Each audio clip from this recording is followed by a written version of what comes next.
Okay. Okay. Now, we will now tackle about the recapitalization of the shareholders' equity. On the part of the shareholders' equity, recapitalization occurs when there is a change in the capital structure of the entity. The old shares are cancelled and the new shares are issued. The typical recapitalizations are change from par to no par, or from change from no par to par, reduction of par or stated value, split up of the number of authorized shares, and split down of the number of total shares. Okay, we will tackle this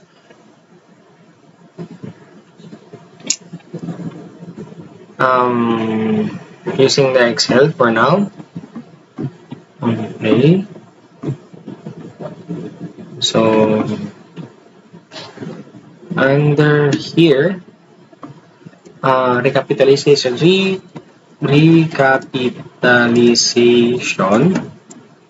My first is the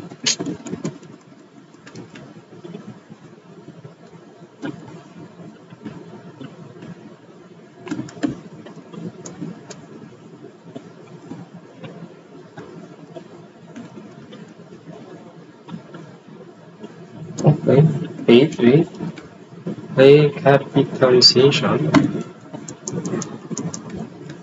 from uh, from par value to no par. Sige po ma'am. So, recapitalizations due to the change from par value to no par means that the authorized number total the authorized number of shares is not affected. However, the value per shares was instead affected. So if we say that the par value and the par value is 10, okay, under the change, the share issued or the authorized issued will have no value stated. No value stated doesn't mean that it doesn't have any amount or any price per share. However, it is just not stated. That's the different. That's the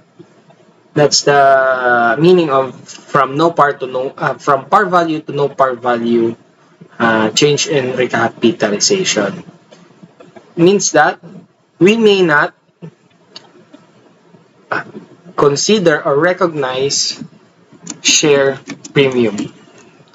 That why? Because under no value or no par value,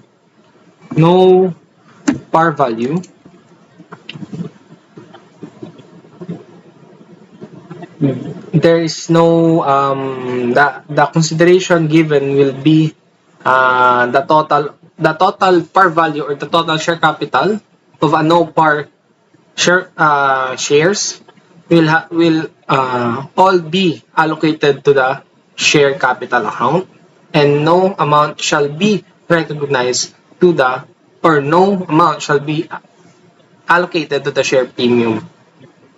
B,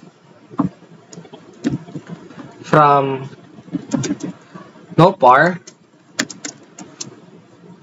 to par valued shares.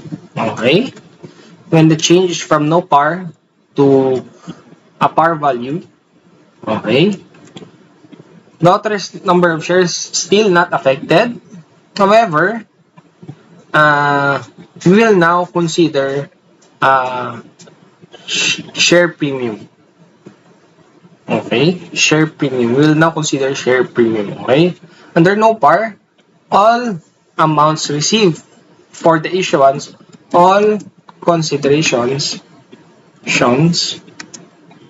received under no par shall be all allocated to the share capital account, and if it is changed if it is changed to par valued shares, okay, consideration shall be allocated to share capital and to a share premium share premium account to share premium account, because we can now uh,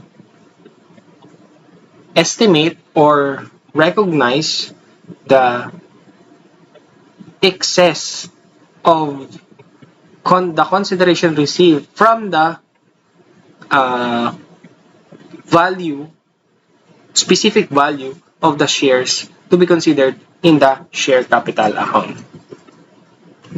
Okay, but that's not a problem. Why? Because it's unusual to change from par to no par from the examinations. However, you may experience this in the real life situation. And if you are in that situation, you may consider to review or research on how to deal with it to the using your network or you can do extensive research about on how to do recapitulation, accounting treatment for recapitulation from par to no par or from no par to par value. Now, reduction of par value or stated value is just that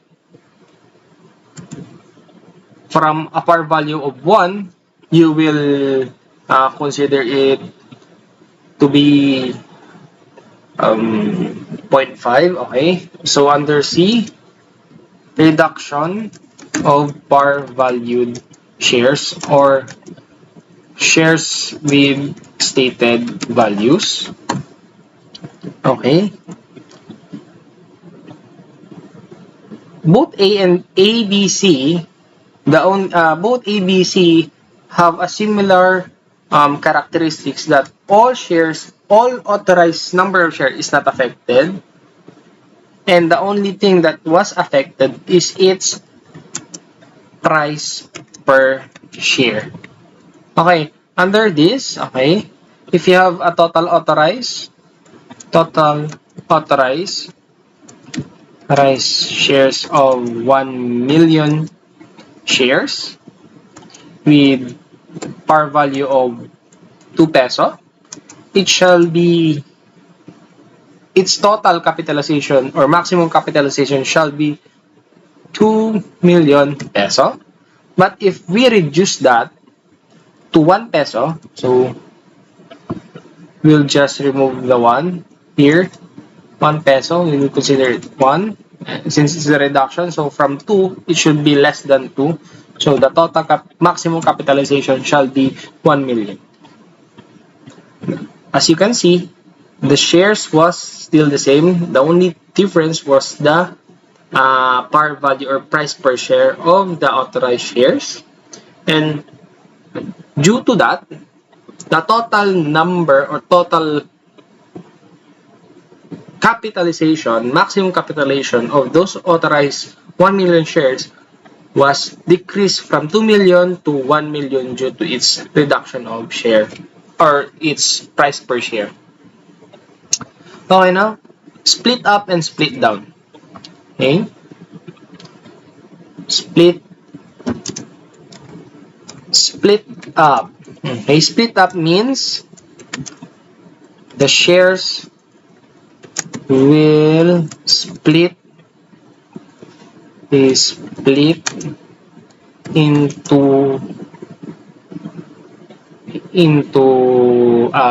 split into a bigger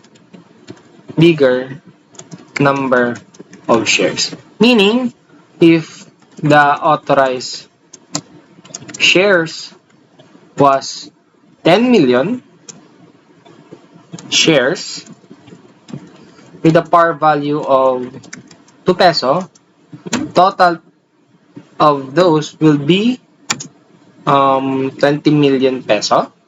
If we split it under the condition of 1:2 and okay, 1:2